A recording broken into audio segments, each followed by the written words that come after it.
ప్రశ్న: మరి దేవుడు చెడును వెంటనే ఆపలేడా? ఆపగలడు. కానీ ప్రతి తప్పు జరిగే క్షణంలోనే దేవుడు బలవంతంగా ఆపేస్తే మనిషికి స్వేచ్ఛ ఉండదు. అప్పుడు మనం రోబోల్లా మారిపోతాం. కాబట్టి దేవుడు మనము చేసే పనులను ఆపడు. బైబిల్ చెబుతుంది, దేవుడు సహనంతో మనుషులకు మారడానికి అవకాశం ఇస్తున్నాడు.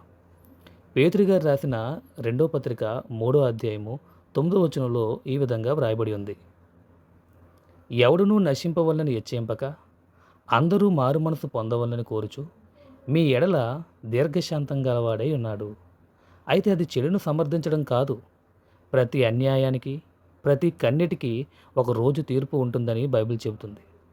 కొరింథీయులకు రాసిన రెండో పత్రిక 5వ అధ్యాయము 10వ వచనంలో ఈ విధంగా వ్రాయబడి ఉంది: ఎందుకనగా తాను జరిగించిన క్రియలు చొప్పున అవి మంచివైనను సరే, చెడ్డవైనను సరే, దేహముతో జరిగించిన వాటి ఫలమును ప్రతి వాడును పొందినట్లు మనమందరమును క్రీస్తు న్యాయపీఠం ఎదుట ప్రత్యక్షం కావలయును.